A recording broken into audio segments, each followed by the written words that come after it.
ਵਾਹਿਗੁਰੂ ਵਾਹਿਗੁਰੂ ਜੀ ਕਾ ਖਾਲਸਾ ਵਾਹਿਗੁਰੂ ਜੀ ਕੀ ਫਤਿਹ। ਇਸੇ ਤਰੀਕੇ ਨਾਲ ਸਿਮਰਨ ਕਰਦੇ ਕਰਦੇ ਜਦੋਂ ਅਸੀਂ ਇੱਦਾਂ ਸਹਿਜ ਵਿੱਚ ਜਾਂਦੇ ਹਾਂ, ਇਸ ਤਰੀਕੇ ਨਾਲ ਸਿਮਰਨ ਕਰਨਾ ਕਿ ਆਪਣੀ ਆਵਾਜ਼ ਨੂੰ ਨਹੀਂ ਛੱਡਣਾ ਹੁੰਦਾ।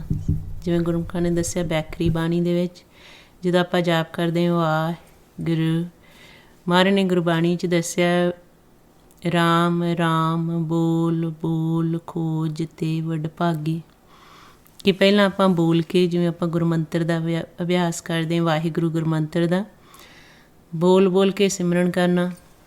ਫਿਰ ਇਹ ਜਿਹੀ ਸਟੇਜ ਆ ਜਾਂਦੀ ਆ ਜਿੱਥੇ ਸਾਡਾ ਉੱਚੀ ਬੋਲਣ ਨੂੰ ਜੀ ਨਹੀਂ ਕਰਦਾ, ਫਿਰ ਦਿਲ ਕਰ ਜਾਂਦਾ ਸਹਿਜ ਅਵਸਥਾ 'ਚ ਵਾਹਿਗੁਰੂ, ਜਿਹਨੂੰ ਮਹਾਰਾਜ ਕਹਿੰਦੇ ਸਹਿਜ ਬਲੋਵੋ ਜੈਸੇ ਤਤ ਨ ਜਾਏ। ਫਿਰ ਮਨ ਦੀ ਅਵਸਥਾ ਬਣ ਜਾਂਦੀ ਆ ਕਿ ਉੱਚੀ ਬੋਲਣ ਨੂੰ ਦਿਲ ਨਹੀਂ ਕਰਦਾ, ਸਹਿਜ ਵਿੱਚ ਵੀ ਨਹੀਂ ਬੋਲਣ ਨੂੰ ਦਿਲ ਕਰਦਾ, ਫਿਰ ਦਿਲ ਕਰਦਾ ਅੰਤਰਗਤ ਕਰੀਏ, ਜਿਹਨੂੰ ਮਹਾਰਾਜ ਗੁਰਬਾਣੀ 'ਚ ਦੱਸਦੇ ਉੱਚਾ ਨਹੀਂ ਕਹਿਣਾ ਮਨ ਮੈਂ ਰਹਿਣਾ। ਇਹ ਮਨ ਦੀ ਸਟੇਜ ਬਣਦੀ ਜਾਂਦੀ ਹੈ ਜਿਵੇਂ ਜਿਵੇਂ ਆਪਾਂ ਸਿਮਰਨ ਅਭਿਆਸ ਕਰਦੇ ਹਾਂ। ਫਿਰ ਕਰਦਿਆਂ ਜਦੋਂ ਅਸੀਂ ਆਪਣਾ ਅੰਤਰਗਤ ਹੋ ਜਾਂਦੇ ਹਾਂ, ਬਸੰਤੀ ਬਾਣੀ ਚਲੇ ਜਾਂਦੇ ਹਾਂ, ਫਿਰ ਇੰਨਾ ਸਹਿਜ ਵਿੱਚ ਚਲੇ ਜਾਣਾ ਹੁੰਦਾ ਹੈ ਜਿਹਨੂੰ ਗੁਰਬਾਣੀ 'ਚ ਸੁਣ ਕੇ ਆਇਆ, ਜਿੱਥੇ ਸਾਡੇ ਇਹ 9 ਦਰ ਜਾ ਕੇ ਬੰਦ ਹੋ ਜਾਣ, ਜਿਹਨੂੰ ਗੁਰਬਾਣੀ 'ਚ ਦੱਸਿਆ ਮੂੰਦ ਲੀਏ ਦਰਵਾਜ਼ੇ, ਕਿ ਜਦੋਂ ਆਪਾਂ ਇੰਨਾ ਸਹਿਜ ਵਿੱਚ ਸਿਮਰਨ ਕਰੀ ਜਾਂਦੇ ਹਾਂ, ਕਰਦਿਆਂ ਸਾਡੇ ਸਰੀਰ ਦਾ ਸਾਨੂੰ ਭੇਦ ਨਹੀਂ ਰਹਿੰਦਾ। ਜਿਵੇਂ ਆਪਾਂ ਆਮ ਭਾਸ਼ਾ 'ਚ ਕਹਿੰਦੇ ਸੀ ਸੌਂ ਗਏ, ਇਹ ਅਸੀਂ ਗੁਰਮੰਤਰ ਦਾ ਅਭਿਆਸ ਕਰਦਿਆਂ ਸੁਰਤੀ ਨੂੰ ਉਸ ਅਵਸਥਾ 'ਤੇ ਮਨ ਚਲਾ ਗਿਆ ਸਾਡਾ, ਜਿੱਥੇ ਜਾ ਕੇ ਸਾਨੂੰ ਇਹ ਲੋਕ ਦੀ ਜਿਹੜੀ ਭਾਸ਼ਾ ਸੁਣਨੀ ਬੰਦ ਹੋ ਗਈ। ਇਹਨਾਂ ਜਦੋਂ ਅਸੀਂ ਸਹਿਜ ਵਿੱਚ ਚਲੇ ਜਾਂਦੇ ਹਾਂ, ਫਿਰ ਇੱਥੋਂ ਦੀ ਜਦੋਂ ਭਾਸ਼ਾ ਸੁਣਨੀ ਬੰਦ ਹੋ ਜਾਣੀ, ਇੱਥੋਂ ਦੇਖਣਾ ਬੰਦ ਹੋ ਜਾਣਾ, ਇਹ ਰਸਨਾ ਵੀ ਬੋਲਣਾ ਬੰਦ ਕਰ ਦਿੰਦੀ ਆ, ਅਤੇ ਇਹ ਦਰ ਸਾਡੇ ਸਾਰੇ ਬੰਦ ਹੋ ਜਾਂਦੇ।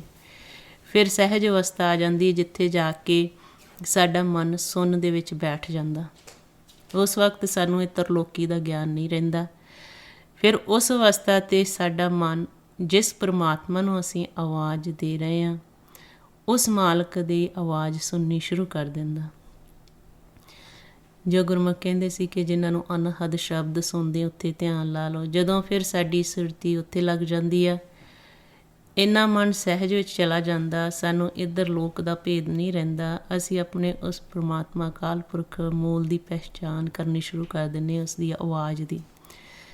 ਜਦੋਂ ਫਿਰ ਅਸੀਂ ਉਸ ਆਵਾਜ਼ ਦਾ ਸੁਣਨਾ ਸ਼ੁਰੂ ਕਰ ਦਿੰਦੇ ਹਾਂ, ਦਰ 'ਤੇ ਬੈਠ ਕੇ ਸੁਣਨਾ ਸ਼ੁਰੂ ਕਰ ਦਿੰਦਾ ਮਨ, ਫਿਰ ਹੌਲੀ ਹੌਲੀ ਅੰਤਰਗਤ ਪ੍ਰਵੇਸ਼ ਹੋ ਜਾਂਦੇ, ਅਤੇ ਜਿੱਥੋਂ ਸਾਡੀ ਲਿਵ ਟੁੱਟੀ ਸੀ ਉੱਥੇ ਜੁੜ ਜਾਂਦੀ ਹੈ, ਜਿਸ ਨੂੰ ਗੁਰਬਾਣੀ 'ਚ ਨਾਮ ਕਿਹਾ ਆ।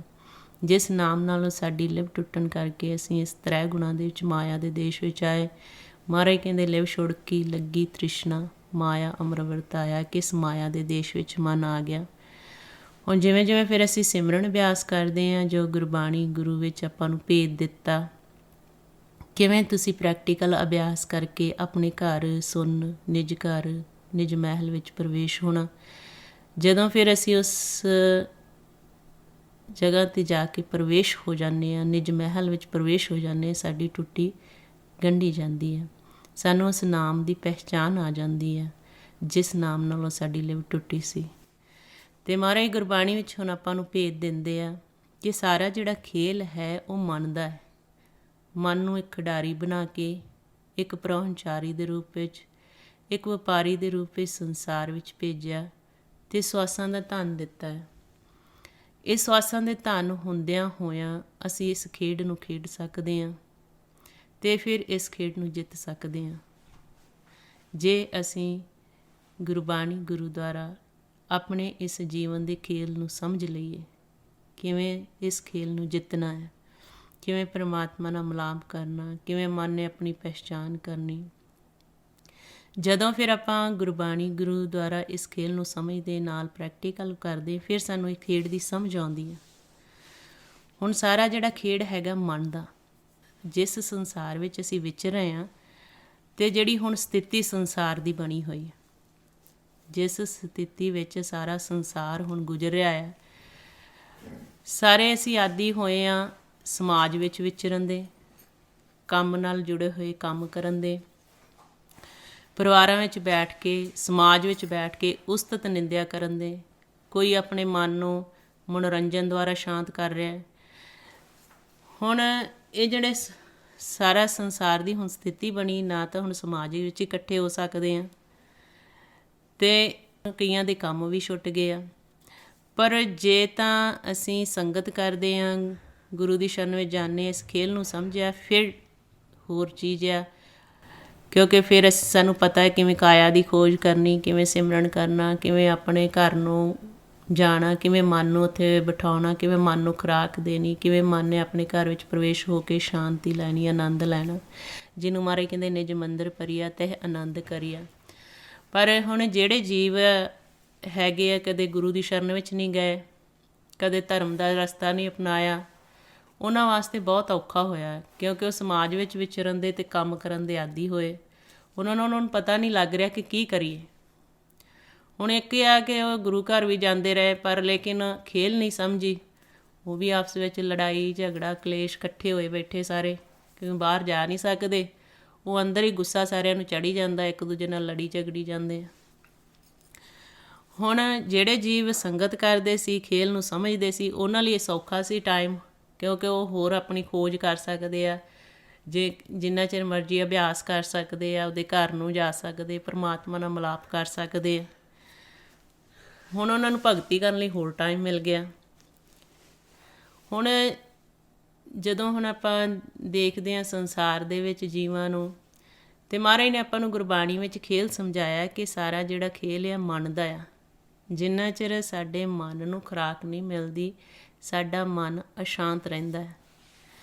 ਅਤੇ ਮਹਾਰਾਜ ਗੁਰਬਾਣੀ ਵਿੱਚ ਦੱਸਦੇ ਆ ਕਿ ਜਦੋਂ ਅਸੀਂ ਇਸ ਮਾਇਆ ਦੇ ਘਰ ਦੇ ਵਿੱਚ ਆਉਂਦੇ ਹਾਂ, ਸਾਡਾ ਮਨ ਸਭ ਕੁਛ ਭੁੱਲ ਜਾਂਦਾ, ਪਰਮਾਤਮਾ ਨੂੰ, ਆਤਮਾ ਨੂੰ। ਅਤੇ ਇਸ ਖੇਲ ਨੂੰ, ਜਿਸ ਖੇਲ ਦੇ ਵਿੱਚ ਇਹ ਖੇਡ ਰਿਹਾ ਹੈ, ਕਿਵੇਂ ਖੇਲਣੀ ਹੈ, ਸਾਰਾ ਕੁਛ ਇਹ ਮਨ ਨੂੰ ਭੁੱਲ ਜਾਂਦਾ। ਮਹਾਰਾਜ ਕਹਿੰਦੇ ਮਨ ਭੁੱਲੋ ਮਾਇਆ ਘਰ ਜਾਏ। ਜਦੋਂ ਹੀ ਮਨ ਮਾਇਆ ਦੇ ਘਰ ਆਉਂਦਾ ਆ, ਇਹ ਸਾਰਾ ਖੇਲ ਭੁੱਲ ਜਾਂਦਾ ਕਿ ਮੈਨੂੰ ਖਿਡਾਰੀ ਬਣਾ ਕੇ ਭੇਜਿਆ, ਮੈਨੂੰ ਵਪਾਰੀ ਬਣਾ ਕੇ ਭੇਜਿਆ, ਮੈਂ ਇੱਕ ਪ੍ਰਾਹੁਣਚਾਰੀ ਦੇ ਰੂਪ ਵਿੱਚ ਸੰਸਾਰ ਵਿੱਚ ਆਇਆ। ਫਿਰ ਜਦੋਂ ਅਸੀਂ ਗੁਰੂ ਦੀ ਸ਼ਰਨ ਵਿੱਚ ਜਾਂਦੇ, ਗੁਰੂ ਸਾਹਿਬ ਫਿਰ ਸਾਨੂੰ ਸਮਝਾਉਂਦੇ ਆ, ਕਹਿੰਦੇ ਕਿ ਜਿੰਨਾ ਚਿਰ ਇਹ ਜਿਹੜਾ ਮਨ ਹੈ, ਇਸ ਦਾ ਤੁਸੀਂ ਭੇਦ ਨਹੀਂ ਲੈਂਦੇ, ਮਨ ਨੂੰ ਆਪਣੇ ਘਰ ਵਿੱਚ ਨਹੀਂ ਲੈ ਕੇ ਜਾਂਦੇ, ਉਹਨਾਂ ਚਿਰ ਇਹ ਮਨ ਮਨਮੁਖ ਬਣਿਆ ਹੋਇਆ ਇਸ ਸੰਸਾਰ ਵਿੱਚ ਖੇਡ ਖੇਡਦਾ, ਮਾਇਆ ਦੇ ਦੇਸ਼ ਵਿੱਚ ਖੇਡ ਖੇਡਦਾ, ਅਤੇ ਇਸ ਖੇਡ ਨੂੰ ਹਾਰ ਜਾਂਦਾ। ਜਦੋਂ ਫਿਰ ਗੁਰੂ ਦੀ ਸ਼ਰਨ ਵਿੱਚ ਜਾਂਦੇ ਹਾਂ, ਹੁਣ ਆਪਾਂ ਗੁਰਬਾਣੀ ਪੜ੍ਹਦੇ ਹਾਂ, ਗੁਰੂ ਸਾਹਿਬ ਨੇ ਹਰੇਕ ਸਵਾਲ ਦਾ ਜਵਾਬ ਸਾਨੂੰ ਦਿੱਤਾ। ਕਿਵੇਂ ਅਸੀਂ ਪਰਮਾਤਮਾ ਨੂੰ ਮਿਲ ਸਕਦੇ ਹਾਂ, ਮਾਲਕ ਪਰਮਾਤਮਾ ਕਿੱਥੇ ਬੈਠੇ ਆ, ਕਿਸ ਰੂਪ ਵਿੱਚ ਆ, ਕਿਵੇਂ ਉਸ ਨੂੰ ਮਿਲਣਾ ਆ, ਕਿਵੇਂ ਸਾਰਾ ਪਰਮਾਤਮਾ ਨੇ ਖੇਲ ਬਣਾਇਆ, ਕਿਵੇਂ ਇਸ ਖੇਲ ਦੇ ਵਿੱਚ ਸਾਡੇ ਮਨ ਨੂੰ ਇੱਥੇ ਖਿਡਾਰੀ ਬਣਾ ਕੇ ਭੇਜਿਆ, ਕਿਵੇਂ ਖੇਲ ਰਿਹਾ। ਜਦੋਂ ਫਿਰ ਆਪਾਂ ਗੁਰਬਾਣੀ ਦੁਆਰਾ ਭੇਦ ਲੈਂਦੇ ਹਾਂ, ਅਤੇ ਮਹਾਰਾਜ ਕਹਿੰਦੇ ਜਦੋਂ ਮਨ ਇਸ ਸੰਸਾਰ ਵਿੱਚ ਆ ਜਾਂਦਾ, ਮਾਇਆ ਦੇਸ਼ ਵਿੱਚ ਆ ਜਾਂਦਾ, ਭੁੱਲ ਜਾਂਦਾ। ਹੁਣ ਭੁੱਲੇ ਹੋਏ ਮਨ ਨੂੰ ਸਮਝਾਇਆ ਜਾਂਦਾ ਗੁਰੂ ਦੇ ਸ਼ਬਦ ਦੁਆਰਾ। ਮਹਾਰਾਜ ਗੁਰਬਾਣੀ 'ਚ ਫਰਮਾਉਂਦੇ ਆ, ਭੁੱਲਾ ਮਨ ਸਮਝੇ ਗੁਰ ਸ਼ਬਦੀ, ਕਿ ਜਿਹੜਾ ਭੁੱਲਿਆ ਹੋਇਆ ਮਨ ਆ, ਇਹਨੂੰ ਗੁਰੂ ਦੇ ਸ਼ਬਦ ਦੁਆਰਾ ਸਮਝਾਇਆ ਜਾਂਦਾ। ਤਾਂ ਹੀ ਮਹਾਰਾਜ ਕਹਿੰਦੇ ਇਸ ਮਨ ਨੂੰ ਗਿਆਨ ਦਿੱਤਾ ਜਾਂਦਾ। ਮਨ ਸਮਝਾਵਣ ਕਾਰਨੇ ਕਛੂ ਕੇ ਪੜ੍ਹੀਏ ਗਿਆਨ, ਕਿ ਮਨ ਨੂੰ ਸਮਝਾਉਣ ਵਾਸਤੇ ਹੀ ਇਹ ਸਾਰਾ ਗਿਆਨ ਆ। ਅਤੇ ਮਹਾਰਾਜ ਫਿਰ ਗੁਰਬਾਣੀ ਵਿੱਚ ਆਪਾਂ ਨੂੰ ਦੱਸਦੇ ਆ, ਹੁਣ ਕਈ ਜਿਹੜੀ ਹਾਲਾਤ ਹੋਏ, ਕਈਆਂ ਨੂੰ ਨੀਂਦ ਨਹੀਂ ਆ ਰਹੀ, ਕਈ ਡਿਪਰੈਸ਼ਨ 'ਚ ਜਾ ਰਹੇ ਆ, ਕਿਉਂਕਿ ਉਹ ਮਨ ਜਿਹੜਾ ਉਹ ਸੋਚੀ ਜਾਂਦਾ, ਵਿਚਾਰ ਕਰੀ ਜਾਂਦਾ ਕਿ ਬਾਹਰ ਨਹੀਂ ਜਾ ਸਕਦੇ, ਪਰਿਵਾਰਾਂ ਨਾਲ, ਹੋਰ ਸਮਾਜ ਨਾਲ ਨਹੀਂ ਵਿਚਰ ਸਕਦੇ, ਕਿਉਂਕਿ ਉਹਨਾਂ ਨੂੰ ਮਨ ਨੂੰ ਖੋਜ ਕਰਨ ਦਾ ਭੇਦ ਨਹੀਂ। ਅਤੇ ਹੁਣ ਕਈ ਵਿਚਾਰਿਆਂ ਨੂੰ ਨੀਂਦ ਨਹੀਂ ਆ ਰਹੀ, ਕਈਆਂ ਨੂੰ ਕ੍ਰੋਧ ਚੜ੍ਹ ਰਿਹਾ ਹੈ। ਅਤੇ ਗੁਰਬਾਣੀ 'ਚ ਮਹਾਰਾਜ ਸੱਚੇ ਪਾਤਸ਼ਾਹ ਨੇ ਆਪਾਂ ਨੂੰ ਭੇਦ ਦਿੱਤਾ ਆ, ਜਿਹੜਾ ਸਾਡਾ ਖੇਲ ਆ ਸੰਸਾਰ 'ਚ ਅਸੀਂ ਖੇਡ ਰਹੇ, ਇਹ ਖੇਡ ਹੀ ਸੁੰਨ ਤੋਂ ਸ਼ੁਰੂ ਹੁੰਦਾ। ਜਦੋਂ ਹੁਣ ਆਪਾਂ ਵੀ ਸਿਮਰਨ ਅਭਿਆਸ ਕਰਦੇ ਹਾਂ, ਪ੍ਰੈਕਟੀਕਲ ਕਰਦੇ ਹਾਂ, ਮਨ ਨੂੰ ਸਭ ਤੋਂ ਪਹਿਲਾਂ ਸੁੰਨ ਵਿੱਚ ਲੈ ਕੇ ਜਾਣਾ ਹੈ। ਜਿਵੇਂ ਹੁਣ ਆਪਾਂ ਗੁਰਮੰਤਰ ਦਾ ਅਭਿਆਸ ਕੀਤਾ, ਕਰਦਿਆਂ ਇੰਨਾ ਸਹਿਜ ਵਿੱਚ ਚਲੇ ਜਾਣਾ ਕਿ ਮਨ ਸੁੰਨ ਵਿੱਚ ਪ੍ਰਵੇਸ਼ ਹੋ ਜੇ। ਅਤੇ ਮਹਾਰਾਜ ਗੁਰਬਾਣੀ ਵਿੱਚ ਦੱਸਦੇ ਆ, ਸ਼ਬਦ ਮਰੇ ਤਾਂ ਸਦਾ ਆਨੰਦ। ਜਿੰਨਾ ਚਿਰ ਸ਼ਬਦ ਦੁਆਰਾ ਮਨ ਮਰਦਾ ਨਹੀਂ, ਉਹਨਾਂ ਚਿਰ ਇਹਨੂੰ ਭੇਦ ਨਹੀਂ ਆਉਣਾ। ਜਦੋਂ ਸਾਡਾ ਮਨ ਸ਼ਬਦ ਦੁਆਰਾ ਮਰ ਜਾਂਦਾ, ਉਦੋਂ ਇਸ ਨੂੰ ਆਨੰਦ ਆਉਂਦਾ। ਹੁਣ ਮਰਨਾ ਕਿੰਨੇ ਆ, ਜਿਹੜੇ ਵਿਚਾਰ ਆ ਮਨ ਦੇ। ਮਹਾਰਾਜ ਕਹਿੰਦੇ ਆ ਗੁਰਬਾਣੀ ਵਿੱਚ, ਇਹ ਸਾਡਾ ਜਿਹੜਾ ਮਨ ਆ ਇਹ ਦੂਤਾਂ ਦੇ ਵੱਸ ਹੋਇਆ। ਮਨ ਵਸ ਦੂਤਾਂ ਦੁਰਮਤ ਦੋਏ, ਕਿ ਇਹ ਜਿਹੜਾ ਸਾਡਾ ਮਨ ਆ ਦੂਤਾਂ ਦੇ ਅਤੇ ਦੁਰਮਤ ਦੇ ਵੱਸ ਹੋਇਆ। 5 ਦੂਤ ਜੋ ਗੁਰਬਾਣੀ ਵਿੱਚ ਦੱਸਿਆ, ਕਾਮ, ਕ੍ਰੋਧ, ਲੋਭ, ਮੋਹ, ਹੰਕਾਰ। ਹੁਣ ਇਹ ਮਨ ਵਸ ਦੂਤਾਂ ਦੇ ਹੋਇਆ ਆ, ਅਤੇ ਮਹਾਰਾਜ ਕਹਿੰਦੇ 5 ਦੂਤ ਚਿਤਵੇ ਵਿਕਾਰਾ। ਹੁਣ ਇਹ 5 ਜਾਣੇ ਵਿਚਾਰ ਲੈ ਕੇ ਆਉਂਦੇ, ਕਦੇ ਕਾਮ ਦੇ, ਕਦੇ ਕ੍ਰੋਧ ਦੇ, ਲੋਭ ਦੇ, ਮੋਹ ਦੇ, ਹੰਕਾਰ ਦੇ। ਹੁਣ ਇਹਨਾਂ ਵਿਚਾਰਾਂ ਦੇ ਵਿੱਚ ਜਦੋਂ ਮਨ ਪੈ ਜਾਂਦਾ, ਫਿਰ ਇਹ ਆਪਦੇ ਘਰ ਨੂੰ ਭੁੱਲ ਜਾਂਦਾ, ਆਪਣੇ ਘਰ ਨਹੀਂ ਜਾਂਦਾ, ਸੁੰਨ ਵਿੱਚ ਨਹੀਂ ਪ੍ਰਵੇਸ਼ ਹੁੰਦਾ, ਆਪਦੀ ਖੁਰਾਕ ਨਹੀਂ ਲੈਂਦਾ ਅਤੇ ਮਨ ਅਸ਼ਾਂਤ ਹੋ ਜਾਂਦਾ। ਹੁਣ ਮਹਾਰਾਜ ਕਹਿੰਦੇ ਆ ਕਿ ਹੁਣ ਇਹ ਚੌਪੜ ਦੀ ਬਾਜੀ ਆ ਜਿਹੜਾ ਅਸੀਂ ਸੰਸਾਰ ਵਿੱਚ ਖੇਲ ਰਹੇ ਹਾਂ। ਇੱਥੇ ਹੁਣ ਕ੍ਰੋਧ ਜਿਹੜਾ ਆ ਪ੍ਰਧਾਨ ਬਣਿਆ ਹੋਇਆ। ਮਹਾਰਾਜ ਕਹਿੰਦੇ ਕ੍ਰੋਧ ਪ੍ਰਧਾਨ ਮਹਾਂ ਬੜ ਦੰਦਰ ਤੇ ਮਨ ਮੁਆਸੀ ਰਾਜਾ, ਕਿ ਹੁਣ ਕ੍ਰੋਧ ਪ੍ਰਧਾਨ ਬਣਿਆ ਹੋਇਆ ਆ। ਅਤੇ ਮਹਾਰਾਜ ਕਹਿੰਦੇ ਕਾਮ ਕ੍ਰੋਧ ਕਾਇਆ ਕੋ ਗਾਲੇ। ਹੁਣ ਜਿਹੜਾ ਕ੍ਰੋਧ ਆ ਪ੍ਰਧਾਨ ਬਣਿਆ ਹੋਇਆ, ਉਹਨੂੰ ਕਿਵੇਂ ਵੱਸ ਕਰਨਾ, ਕਿਉਂਕਿ ਜਿਹੜੀ ਹੁਣ ਸਥਿਤੀ ਬਣੀ ਹੋਈ ਆ, ਕਿਸੇ ਦੀ ਤੁਸੀਂ ਹੈਲਪ ਕਰ ਸਕਦੇ ਆ, ਮਦਦ ਕਰ ਸਕਦੇ ਆ, ਅਗਲੇ ਨੂੰ ਦੱਸ ਕੇ ਕਿ ਮਨ ਨੂੰ ਕਿਵੇਂ ਸ਼ਾਂਤ ਕਰਨਾ। ਕਿਉਂਕਿ ਹੁਣ ਫੋਨ ਆ ਰਹੇ ਆ, ਕਈਆਂ ਦੇ ਲੜਾਈ ਝਗੜੇ ਦੁਬਿਧਾ ਦੇ ਵਿੱਚ ਮਨ ਜਾ ਰਹੇ ਆ। ਅਤੇ ਜਦੋਂ ਆਪਾਂ ਹੁਣ ਗੁਰਬਾਣੀ ਰਾਹੀਂ ਭੇਦ ਲੈਂਦੇ, ਫਿਰ ਗੁਰੂ ਸਾਹਿਬ ਦੀ ਬਾਣੀ ਦੁਆਰਾ ਅਸੀਂ ਅਗਲੇ ਨੂੰ ਸਮਝਾ ਸਕਦੇ ਹਾਂ ਕਿ ਕਿਵੇਂ ਸਾਡਾ ਮਨ ਸ਼ਾਂਤ ਹੋ ਸਕਦਾ, ਕਿਵੇਂ ਇਹ ਕ੍ਰੋਧ ਘਟ ਸਕਦਾ, ਕਿਵੇਂ ਇਹ ਕ੍ਰੋਧ ਨੂੰ ਅਸੀਂ ਆਪਣੇ ਵੱਸ ਕਰ ਸਕਦੇ ਹਾਂ। ਮਹਾਰਾਜ ਨੇ ਫਿਰ ਵਿਧੀ ਸਮਝਾਈ ਗੁਰਬਾਣੀ 'ਚ, ਕਹਿੰਦੇ ਸੂਰ ਸਰ ਸੋਸ ਲੈ, ਸੋਮ ਸਰ ਭੋਖ ਲੈ। ਫਿਰ ਮਹਾਰਾਜ ਕਹਿੰਦੇ ਜੁਗਤ ਕਰ ਮਰਤ ਸੋਸਨ ਬੰਧ ਕੀਜੈ, ਮੀਨ ਕੀ ਚੱਪਲ ਸਿਉ ਜੁਗਤ ਮਨ ਰਾਖੀਏ, ਉਡੇ ਨ ਹੰਸ ਨੇ ਕੰਧ ਛੀਜੈ। ਫਿਰ ਸਾਨੂੰ ਗੁਰਬਾਣੀ ਵਿੱਚ ਸਮਝਾਇਆ ਆ ਕਿ ਕਿਵੇਂ ਤੁਸੀਂ ਫਿਰ ਸੂਰਜ ਨੂੰ ਕਿਵੇਂ ਚੰਦਰਮਾ ਦੇ ਘਰ ਲੈ ਕੇ ਆਉਣਾ। ਹੁਣ ਇੱਥੇ ਸਾਨੂੰ ਗੁਰਬਾਣੀ 'ਚ ਸਾਡੀ ਇਸ ਕਾਇਆ ਦੀ ਖੋਜ ਦੱਸੀ। ਜਿਹੜਾ ਸਾਡਾ ਇਹ ਸਰੀਰ ਆ, ਇਹਦੇ ਸੱਜੇ ਪਾਸੇ ਜਿਹੜਾ ਨੇਤਰ ਆ ਉਹਨੂੰ ਕਿਹਾ ਆ ਸੂਰਜ, ਖੱਬੇ ਨੂੰ ਕਿਹਾ ਚੰਦਰਮਾ। ਅਤੇ ਜਿਹੜੇ ਸਾਨੂੰ ਸਵਾਸ ਆਉਂਦੇ ਆ, ਇੱਕ 'ਚ ਘੱਟ ਆ, ਇੱਕ 'ਚ ਵੱਧ ਆਉਂਦੇ ਆ, ਤਾਂ ਸਾਡਾ ਸੰਤੁਲਨ ਵਿਗੜਿਆ ਰਹਿੰਦਾ। ਨਾਸਕਾਂ ਰਾਹੀਂ ਜਿਹੜੇ ਸਵਾਸ ਅਸੀਂ ਲੈਂਦੇ ਹਾਂ ਤਾਂ ਸਾਡਾ ਸੰਤੁਲਨ ਵਿਗੜ ਜਾਂਦਾ। ਸੰਤੁਲਨ ਵਿਗੜਨ ਕਰਕੇ ਕ੍ਰੋਧ ਚੜ੍ਹਦਾ, ਅਤੇ ਜਿਹੜਾ ਕ੍ਰੋਧ ਆ ਫਿਰ ਮਹਾਰਾਜ ਕਹਿੰਦੇ ਆ ਇਹ ਕ੍ਰੋਧ ਫਿਰ ਕੀ ਕਰਦਾ ਆ, ਅਗਨ ਬਾਲਦਾ ਹਰੇਕ ਦੇ ਅੰਦਰ ਸ਼ਬਦ ਦੀਆਂ ਚੋਟਾਂ ਦੁਆਰਾ। ਅਤੇ ਜਿਹੜਾ ਫਿਰ ਸਹਾਰਨੀ ਨਹੀਂ ਅਚੋਟ ਸਿੱਖਿਆ ਹੋਇਆ, ਫਿਰ ਉਹਦੇ ਅੰਦਰ ਅਗਨ ਭੜਕਦੀ ਆ, ਫਿਰ ਲੜਾਈ ਝਗੜੇ ਦੁਬਿਧਾ ਸ਼ੁਰੂ ਹੋ ਜਾਂਦੀ। ਸੋ ਆਪਾਂ ਨੂੰ ਗੁਰਬਾਣੀ ਦੁਆਰਾ ਫਿਰ ਇਹ ਭੇਦ ਦਿੱਤਾ ਕਿ ਕਿਵੇਂ ਕ੍ਰੋਧ ਨੂੰ ਠੰਡਾ ਕਰਨਾ ਹੈ, ਸ਼ਬਦ ਦੀ ਚੋਟ ਨੂੰ ਕਿਵੇਂ ਸਹਾਰਨਾ ਹੈ, ਕਲੇਸ਼ ਨੂੰ ਕਿਵੇਂ ਦੂਰ ਕਰਨਾ ਹੈ, ਮਨ ਦਾ, ਪਰਿਵਾਰ ਦਾ, ਸੰਸਾਰ ਦਾ ਕਲੇਸ਼ ਕਿਵੇਂ ਦੂਰ ਹੋ ਸਕਦਾ ਹੈ। ਇਹ ਸਾਰਾ ਭੇਦ ਸਾਨੂੰ ਫਿਰ ਗੁਰਬਾਣੀ ਦੇ ਵਿੱਚ ਦਿੱਤਾ ਹੈ। ਹੁਣ ਜਦੋਂ ਅਸੀਂ ਸੱਜੇ ਪਾਸੇ ਦੀ ਸੁਰ ਨੂੰ ਸੁਕਾ ਲੈਂਦੇ ਹਾਂ, ਖੱਬੇ ਪਾਸਿਓਂ ਅੰਮ੍ਰਿਤ ਰਸ ਆਉਣਾ ਸ਼ੁਰੂ ਹੋ ਜਾਂਦਾ। ਖੱਬੇ ਨਾਸਕਾਂ ਨੂੰ ਬੰਦ ਕਰਕੇ ਸੱਜੇ ਪਾਸਿਓਂ ਸਵਾਸ ਖਿੱਚਣੇ ਆ, ਅਤੇ ਫਿਰ ਰੋਕ ਕੇ ਖੱਬੇ ਪਾਸੇ ਛੱਡ ਦੇਣੇ ਆ। ਜਦੋਂ ਫਿਰ ਇੱਦਾਂ ਅਸੀਂ ਕਰਦੇ ਹਾਂ, ਜਿਹੜੀ ਸੂਰਜ ਦੀ ਗਰਮੈਸ਼ ਆ ਉਹ ਥੱਲੇ ਆ ਜਾਵੇਗੀ, ਅਤੇ ਚੰਦਰਮਾ ਦੀ ਫਿਰ ਜਿਹੜੀ ਹੈ ਠੰਡਕ ਉਹ ਪੈਦਾ ਹੋ ਜਾਵੇਗੀ। ਅਤੇ ਜਦੋਂ ਫਿਰ ਇੱਦਾਂ ਕਰਾਂਗੇ, ਸਾਡੇ ਅੰਦਰ ਅੰਮ੍ਰਿਤ ਰਸ ਆਉਣਾ ਸ਼ੁਰੂ ਹੋ ਜਾਏਗਾ, ਜਿਹਦੇ ਨਾਲ ਸਾਡੇ ਮਨ ਨੂੰ ਖੁਰਾਕ ਮਿਲੇਗੀ। ਜਦੋਂ ਇਸ ਮਨ ਨੂੰ ਖੁਰਾਕ ਮਿਲੇਗੀ ਅਤੇ ਸਾਡਾ ਮਨ ਸ਼ਾਂਤ ਹੋ ਜਾਏਗਾ, ਜਿਹੜਾ ਗੁੱਸਾ ਆ ਉਹ ਠੰਡਾ ਹੋ ਜਾਏਗਾ। ਫਿਰ ਇੱਕ ਵਾਰੀ ਵਿਧੀ ਸੁਣ ਲਓ। ਮਹਾਰਾਜ ਨੇ ਗੁਰਬਾਣੀ ਵਿੱਚ ਦੱਸਿਆ ਸੂਰ ਸਰ ਸੂਸ ਲੈ, ਕਿ ਜਿਹੜੇ ਸੱਜੇ ਪਾਸਾ ਆ, ਸੱਜੇ ਪਾਸੇ ਦੀ ਸੁਰ ਨੂੰ ਸੁਕਾ ਦਿਓ, ਖੱਬੇ ਪਾਸੇ ਵਾਲੇ ਪਾਸੇ ਅੰਮ੍ਰਿਤ ਆ।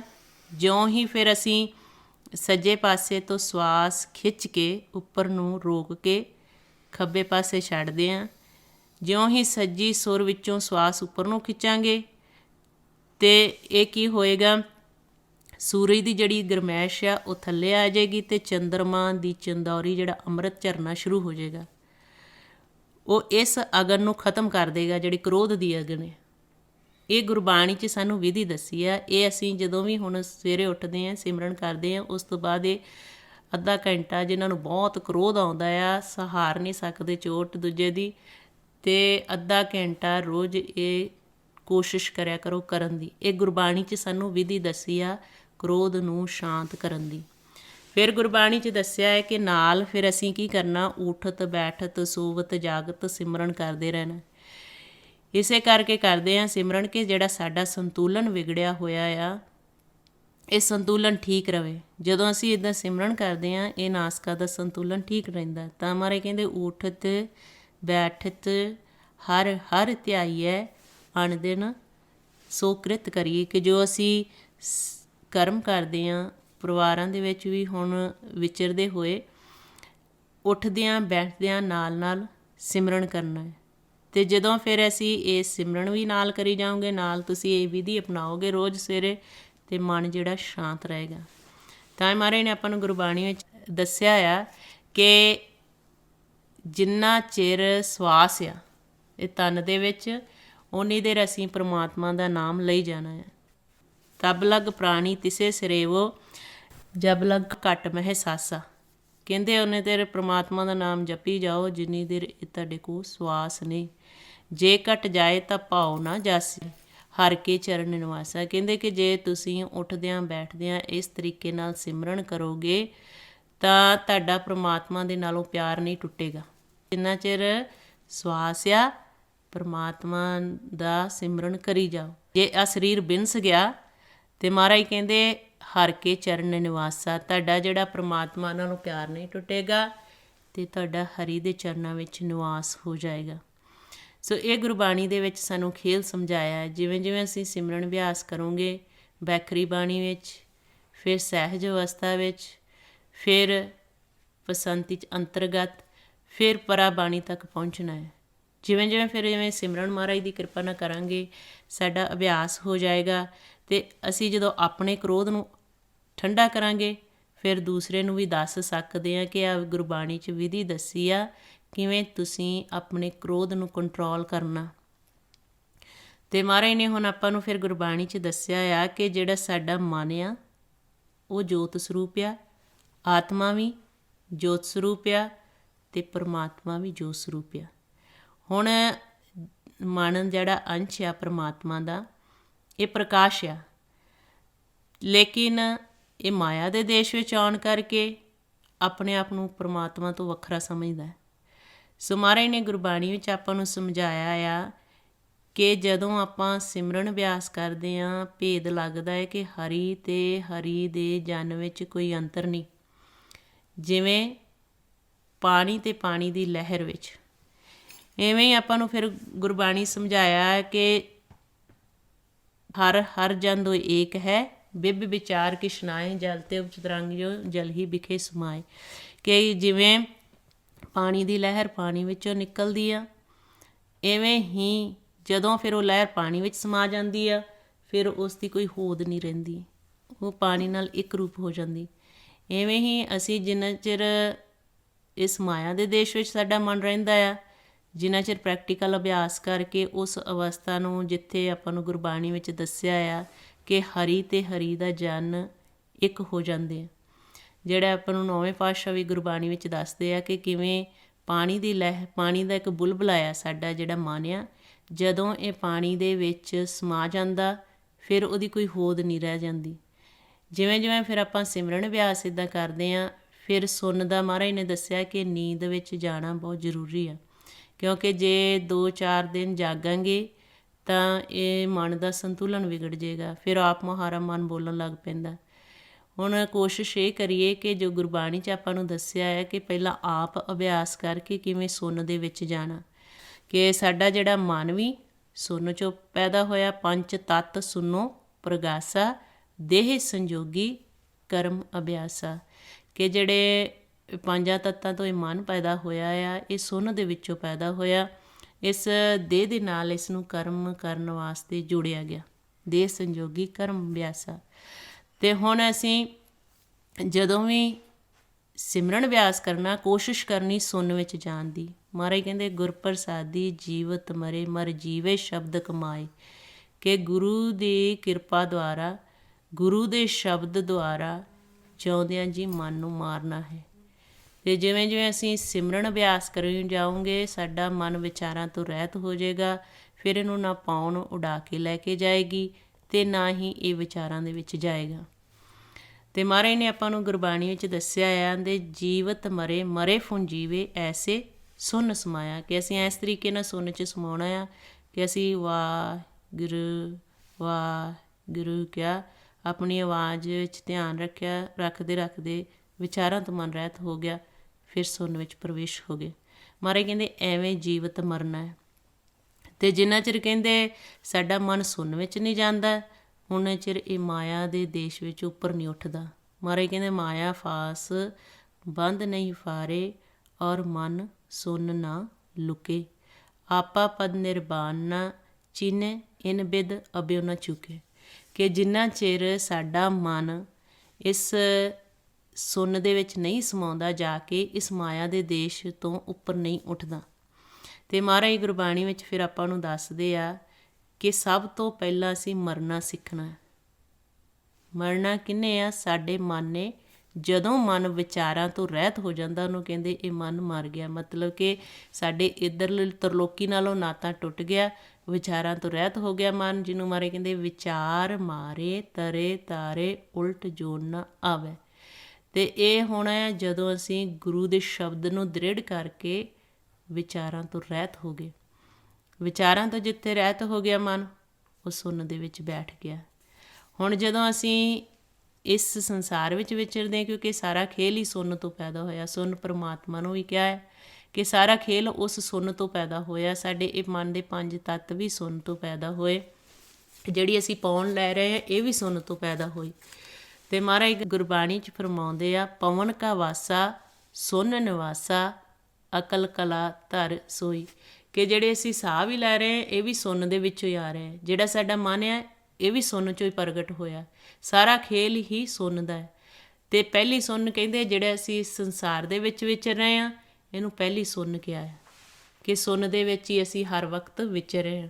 ਇਹ ਸਰੀਰ ਕਰਕੇ ਆ ਜਿਹੜਾ ਸਾਡਾ ਸਰੀਰ ਹੈ ਸੁੰਨ ਦੇ ਵਿੱਚ ਹੀ ਹੈ।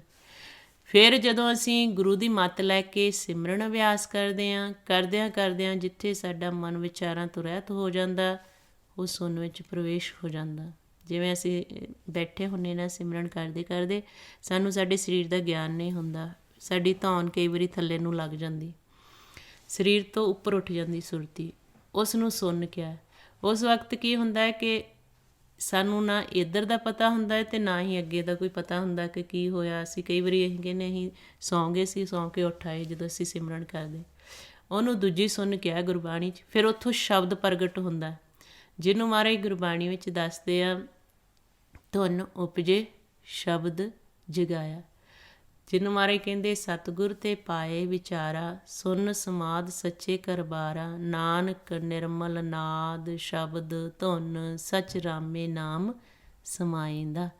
ਕਹਿੰਦੇ ਜਦੋਂ ਫਿਰ ਸੁੰਨ 'ਚ ਜਾਂਦੇ ਹਾਂ ਉੱਥੇ ਨਾਮ ਪ੍ਰਗਟ ਹੁੰਦਾ, ਉਸ ਮਾਲਕ ਦੀ ਆਵਾਜ਼ ਪ੍ਰਗਟ ਹੁੰਦੀ, ਜਿਹਨੂੰ ਗੁਰੂ ਸਾਹਿਬ ਕਹਿੰਦੇ ਨੌਨਿਧ ਅੰਮ੍ਰਿਤ ਪ੍ਰਭ ਕਾ ਨਾਮ ਦੇਹੀ ਮਹਿ ਇਸਕਾ ਵਿਸਰਾਮ।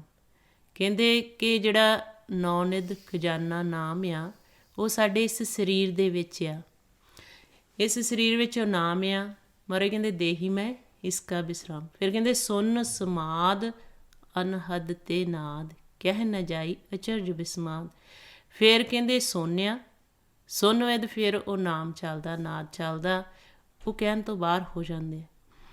ਅਤੇ ਜਦੋਂ ਫਿਰ ਉੱਥੇ ਸੁਰਤੀ ਜੁੜਦੀ ਹੈ, ਜਦੋਂ ਅਸੀਂ ਉਸ ਸ਼ਬਦ ਨੂੰ ਸੁਣਨਾ ਸ਼ੁਰੂ ਕਰ ਦਿੰਦੇ ਹਾਂ, ਸੁਣਦਿਆਂ ਜਦੋਂ ਸਾਡੀ ਸੁਰਤੀ ਉਸ ਵਿੱਚ ਸਮਾ ਜਾਂਦੀ ਉਹਨੂੰ ਕਹਿੰਦੇ ਉਨਮਨ ਵਿੱਚ ਚਲੀ ਗਈ, ਤੀਜੀ ਸੁਣ, ਜਿਹਨੂੰ ਮਹਾਰਾਜ ਗੁਰਬਾਣੀ ਵਿੱਚ ਦੱਸਦੇ ਆ ਉਨਮਨ ਮਨੁਆ ਸੁਨ ਸਮਾਨਾ ਦੁਬਦਾ ਦੁਰਮਤ ਭਾਗੀ, ਕਹੋ ਕਬੀਰ ਅਨਭਉ ਇੱਕ ਦੇਖਿਆ, ਰਾਮ ਨਾਮ ਲਿਵ ਲਾਗੀ।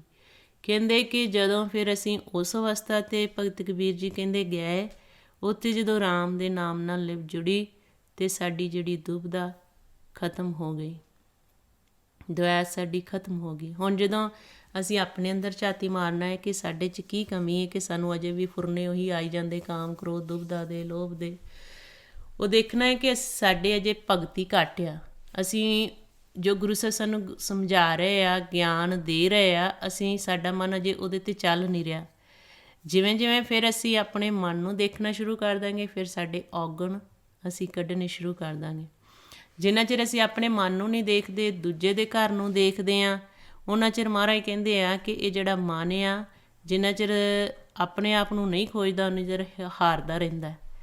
ਜਿੱਦਣ ਅਸੀਂ ਆਪਣੇ ਆਪ ਨੂੰ ਦੇਖਣਾ ਸ਼ੁਰੂ ਕਰ ਦਿੱਤਾ, ਅਤੇ ਭਗਤ ਕਬੀਰ ਜੀ ਜਿੱਥੇ ਅਵਸਥਾ 'ਤੇ ਦੱਸਦੇ ਆਪਾਂ ਨੂੰ ਕਿ ਕਿੱਥੇ ਜਾ ਕੇ ਸਾਡੀ ਦੁਬਿਧਾ ਖਤਮ ਹੁੰਦੀ ਆ, ਜਦੋਂ ਅਸੀਂ ਉਨਮੁਨ ਵਿੱਚ ਸਮਾਉਣਾ ਸ਼ੁਰੂ ਕਰ ਦਿੱਤਾ। ਹੁਣ ਜਿਵੇਂ ਆਪਾਂ ਬੈਠੇ ਹਾਂ, ਸੁੰਨ ਵਿੱਚ ਪ੍ਰਵੇਸ਼ ਹੋਏ, ਨਾਮ ਨੂੰ ਸੁਣਿਆ, ਸੁਣਦਿਆਂ ਸੁਣਦਿਆਂ ਫਿਰ ਅਸੀਂ ਸੁੰਨ ਵਿੱਚ ਪ੍ਰਵੇਸ਼ ਹੋ ਗਏ। ਉੱਥੋਂ ਫਿਰ ਪ੍ਰਕਾਸ਼ ਸ਼ੁਰੂ ਹੁੰਦਾ, ਜਿਹਨੂੰ ਚੌਥੀ ਸੁੰਨ ਗੁਰਬਾਣੀ ਵਿੱਚ ਕਿਹਾ ਹੈ। ਮਹਾਰਾਜ ਕਹਿੰਦੇ ਸੁਣੋ ਸੁਣ ਕਹੇ ਸਭ ਕੋਈ, ਕਿ ਸਾਰੇ ਹੀ ਸੁੰਨ ਦੇ ਗੱਲ ਕਰਦੇ ਆ ਕਿ ਸੁੰਨ ਆ। ਗੁਰੂ ਸਾਹਿਬ ਨੂੰ ਸਿੱਧਾ ਨੇ ਸਵਾਲ ਕੀਤਾ, ਕਹਿੰਦੇ ਸੁਣੋ ਸੁਣ ਕਹੇ ਸਭ ਕੋਈ, ਅਨਹਤ ਸੁੰਨ ਕਹਾਂ ਤੇ ਹੋਈ। ਕਹਿੰਦੇ ਸਾਨੂੰ ਦੱਸੋ ਕਿ ਜਿਹੜੀ ਅਨਹਤ ਸੁੰਨ ਆ ਉਹ ਕਿਹੋ ਜਿਹੀ ਆ। ਫਿਰ ਕਹਿੰਦੇ ਅਨਹਤ ਸੁੰਨ ਰੱਤੇ ਸੇ ਕੈਸੇ, ਕਿ ਸਾਨੂੰ ਉਹਨਾਂ ਦਾ ਗਿਆਨ ਦਿਓ ਜਿਹੜੇ ਅਨਹਤ ਸੁੰਨ ਤੱਕ ਪਹੁੰਚੇ ਆ, ਉਹ ਕਿਵੇਂ ਦੇ ਆ। ਫਿਰ ਗੁਰੂ ਸਾਹਿਬ ਨੇ ਸੋਝੀ ਦਿੱਤੀ, ਕਹਿੰਦੇ ਕਿ ਅਨਹਤ ਸੁੰਨ ਤੱਕ ਜਿਹੜਾ ਪਹੁੰਚ ਜਾਂਦਾ ਨਾ, ਜਿਸ ਤੇ ਉਪਜੇ ਤਿਸ ਹੀ ਜੈਸੇ, ਕਿ ਜਿਹਦੇ ਤੋਂ ਪੈਦਾ ਹੋਏ ਉਹਦੇ ਵਰਗੇ ਹੀ ਬਣ ਜਾਂਦੇ ਆ। ਇਹ ਮਹਾਰਾਜ ਨੇ ਫਿਰ ਆਪਾਂ ਨੂੰ ਗਿਆਨ ਦਿੱਤਾ ਹੈ ਗੁਰਬਾਣੀ ਦੇ ਵਿੱਚ, ਕਿ ਜਿਹੜੀਆਂ ਸੁੰਨਾਂ ਦੇ ਆਪਾਂ ਗੱਲ ਕਰਦੇ ਹਾਂ, ਉਹ ਗੁਰਬਾਣੀ ਸਾਨੂੰ ਖੋਲ੍ਹ ਕੇ ਗਿਆਨ ਦਿੱਤਾ ਕਿ ਕਿਹੜੀ ਕਿਹੜੀ ਸੁੰਨ ਆ, ਕਿੱਥੇ ਸਾਡਾ ਮਨ ਪ੍ਰਵੇਸ਼ ਹੁੰਦਾ ਹੈ। ਅਤੇ ਮਹਾਰਾਜ ਨੇ ਆਪਾਂ ਨੂੰ ਕਿਹਾ ਅੰਤਰ ਸੁਨੰ ਬਾਹਰ ਸੁਨੰ ਤ੍ਰੈ ਭਵਨ ਸੁਨ ਮਸੁਨੰ, ਚੌਥੇ ਸੁੰਨੇ ਜੋ ਨਰ ਜਾਣੇ ਤਾਕੂ ਪਾਪ ਨਾ ਪੁੰਨੰ, ਕਿ ਜਦੋਂ ਸਾਡਾ ਮਨ ਚੌਥੀ ਸੁੰਨ ਵਿੱਚ ਪ੍ਰਵੇਸ਼ ਹੋ ਜਾਂਦਾ, ਨਾ ਉੱਥੇ ਪਾਪ ਆ ਅਤੇ ਨਾ ਹੀ ਪੁੰਨ ਆ। ਅਤੇ ਮਹਾਰਾਜ ਨੇ ਆਪਾਂ ਨੂੰ ਗੁਰਬਾਣੀ 'ਚ ਸਮਝਾਇਆ ਆ ਕਿ ਜਦੋਂ ਅਸੀਂ ਸ਼ਬਦ ਦਾ ਅਭਿਆਸ ਕਰਨਾ ਆ, ਕਈ ਪ੍ਰੈਕਟੀਕਲ ਸਾਡੇ ਨਾਲ ਹੁੰਦੇ ਆ। ਮਹਾਰਾਜ ਕਹਿੰਦੇ ਸਤ ਗੁਰੂ ਹੈ ਬੋਹਿ ਥਾ ਸ਼ਬਦ ਲੰਘਾਵਨ ਹਾਰ। ਸਤਿਗੁਰ ਬੋਹਿਤ ਹੈ, ਉਹਨਾਂ ਨੇ ਸਾਨੂੰ ਸ਼ਬਦ ਦੁਆਰਾ ਲੰਘਾਉਣਾ ਆ ਇਸ ਭਵ ਸਾਗਰ ਤੋਂ, ਜਿਹਦੇ ਵਿੱਚ ਅਗਨ ਸਾਗਰ, ਸੁਖ ਸਾਗਰ, ਬਿਕ ਸਾਗਰ ਆ, ਜਿਹਨੂੰ ਭਵ ਸਾਗਰ ਕਿਹਾ ਆ, ਜਿਹਨੂੰ ਮਹਾਰਾਜ ਕਹਿੰਦੇ ਗੁਰੂ ਨਾਲ ਮਿਲ ਕੇ ਇਸ ਭਵ ਸਾਗਰ ਨੂੰ ਅਸੀਂ ਪਾਰ ਕਰਨਾ, ਜਿਹਨੂੰ ਮਹਾਰਾਜ ਕਹਿੰਦੇ ਗੁਰਮਿਲ ਭਵ ਜਲ ਲੰਘੀਐ ਦਰਗਹਿ ਪਤ ਪ੍ਰਵਾਨ। ਇਹਨੂੰ ਭਵ ਸਾਗਰ ਕਿਹਾ ਹੈ। ਅਤੇ ਮਹਾਰਾਜ ਨੇ ਆਪਾਂ ਨੂੰ ਗੁਰਬਾਣੀ ਵਿੱਚ ਦੱਸਿਆ ਹੈ ਕਿ ਅਸੀਂ ਇਸ ਭਵ ਸਾਗਰ ਨੂੰ ਪਾਰ ਕਰਨਾ। ਫਿਰ ਮਹਾਰਾਜ ਨੇ ਆਪਾਂ ਨੂੰ ਸਮਝਾਇਆ ਹੈ ਕਿ ਜਿਹੜਾ ਇਸ ਭਵ ਸਾਗਰ ਨੂੰ ਪਾਰ ਕਰ ਜਾਂਦਾ, ਉਹ ਆਪਣੇ ਦੇਸ਼ ਵਿੱਚ ਪ੍ਰਵੇਸ਼ ਕਰ ਜਾਂਦਾ। ਹੁਣ ਜਿਹੜੀ ਪੌਣ ਆ, ਅਤੇ ਮਹਾਰਾਜ ਕਹਿੰਦੇ ਇਸ ਤਰੀਕੇ ਨਾਲ ਤੁਸੀਂ ਸੁੰਨ ਦੇ ਵਿੱਚ ਵਾਸਾ ਕਰ ਲੈਣਾ, ਆਪਣੇ ਮਨ ਨੂੰ ਬੰਨ੍ਹ ਦੇਣਾ। ਸੁੰਨ ਨਿਰੰਤਰ ਦੀਜੈ ਬੰਦ, ਉੱਡੇ ਨਾ ਹੰਸਾ ਪੜੇ ਨਾ ਕੰਧ, ਕਿ ਮਹਾਰਾਜ ਕਹਿੰਦੇ ਤੁਸੀਂ ਆਪਣੇ ਮਨ ਨੂੰ ਸੁੰਨ ਦੇ ਵਿੱਚ ਬੰਨ੍ਹਣਾ ਹੈ। ਹੁਣ ਕਈ ਵਾਰੀ ਹੁੰਦਾ ਕਿ ਅਸੀਂ ਜਦੋਂ ਅਨਹਾ ਸ਼ਬਦ ਸੁਣਦੇ ਬੜੀ ਕਾਹਲੀ ਪੈ ਜਾਂਦੀ, ਉੱਠ ਕੇ ਤੇ ਆ ਜਾਂਦੇ ਹਾਂ, ਫਿਰ ਥੋੜ੍ਹੀ ਦੇਰ ਸੁਣੇ। ਮਨ ਨੂੰ ਉੱਥੇ ਬਿਠਾਉਣਾ ਹੁੰਦਾ ਹੈ। ਮਹਾਰਾਜ ਕਹਿੰਦੇ ਇਸ ਤਰੀਕੇ ਨਾਲ ਇਹਨੂੰ ਬੰਨੋ, ਸੁਣ ਲਗਾਤਾਰ, ਨਿਰੰਤਰ ਕਹਿੰਦੇ ਲਗਾਤਾਰ, ਸੁਣ ਨਿਰੰਤਰ ਦੀਜੈ ਬੰਦ ਉੱਡੇ ਨਾ ਹੰਸਾ, ਕਿ ਜਿਹੜਾ ਹੰਸ ਆ, ਜਿਹੜਾ ਮਨ ਆ, ਇਹ ਫਿਰ ਉੱਡਦਾ ਨਹੀਂ। ਕੌਣ ਉਹਨੂੰ ਉਡਾਉਂਦਾ? ਪੌਣ। ਅਤੇ ਫਿਰ ਮਹਾਰਾਜ ਕਹਿੰਦੇ ਪਵਨ ਅਡੰਤ ਨ ਧਾਵੈ, ਕਿ ਜਿਹੜੀ ਪੌਣ ਆ ਫਿਰ ਇਹਨੂੰ ਉਡਾ ਕੇ ਨਹੀਂ ਲੈ ਕੇ ਜਾਂਦੀ। ਉੱਡੇ ਨਾ ਹੰਸਾ ਪੜੇ ਨਾ ਕੰਧ, ਫਿਰ ਸਾਡੇ 'ਤੇ ਜਿਹੜੀ ਪਰਮਾਤਮਾ 'ਚ ਦੁਆਰ ਆ ਉਹ ਖੜੀ ਨਹੀਂ ਹੁੰਦੀ, ਕਿ ਜਦੋਂ ਅਸੀਂ ਲਗਾਤਾਰ ਮਨ ਨੂੰ ਸੁੰਨ ਵਿੱਚ ਬਿਠਾਉਣਾ ਸ਼ੁਰੂ ਕਰ ਦਿੰਦੇ ਹਾਂ। ਅਤੇ ਜਦੋਂ ਆਪਾਂ ਹੁਣ ਬੈਠਣ ਦੇ ਆਦੀ ਹੋ ਗਏ, ਸੁੰਨ ਵਿੱਚ ਬਿਠਾਉਣਾ ਸ਼ੁਰੂ ਕਰ ਦਿੱਤਾ ਮਨ ਨੂੰ, ਅਤੇ ਮਹਾਰਾਜ ਕਹਿੰਦੇ ਇਹ ਮਨ ਨੂੰ ਜਿਹੜਾ ਉਨਮੁਨ ਵਿੱਚ ਲੈ ਕੇ ਬੈਠਦਾ ਆ ਲਗਾਤਾਰ, ਉਹ ਫਿਰ 3 ਲੋਕਾਂ ਦੀਆਂ ਗੱਲਾਂ ਕਰਦਾ। 3 ਲੋਕ ਕੀ ਬਾतें ਕਹੇ। ਹੁਣ ਇਹ ਸਾਰਾ ਖੇਲ ਸਾਨੂੰ ਗੁਰਬਾਣੀ ਦੇ ਵਿੱਚ ਸਮਝਾਇਆ ਹੈ। ਪਰ ਜਿਹੜੀ ਸਥਿਤੀ 'ਚ ਹੁਣ ਸਾਰਾ ਸੰਸਾਰ ਚੱਲ ਰਿਹਾ ਆ, ਅਸੀਂ ਕੋਸ਼ਿਸ਼ ਕਰਨੀ ਹੈ ਕਿ ਆਪ ਵੀ ਜਪੀਏ, ਆਪ ਵੀ ਉਹ ਪ੍ਰੈਕਟੀਕਲ ਕਰੀਏ ਜੋ ਗੁਰਬਾਣੀ ਦੇ ਵਿੱਚ ਗੁਰੂ ਸਾਹਿਬ ਨੇ ਸਾਨੂੰ ਸਮਝਾਇਆ, ਕਿਵੇਂ ਮਨ ਨੂੰ ਸ਼ਾਂਤ ਕਰ ਸਕਦੇ ਹਾਂ। ਸਾਰਿਆਂ ਨੂੰ ਸਮਝਾਓ ਕਿ ਜਿਹੜੀ ਮਨ ਦੀ ਖੁਰਾਕ ਆ ਉਹ ਤਨ ਦੀ ਖੁਰਾਕ ਤੋਂ ਵੱਖਰੀ ਆ।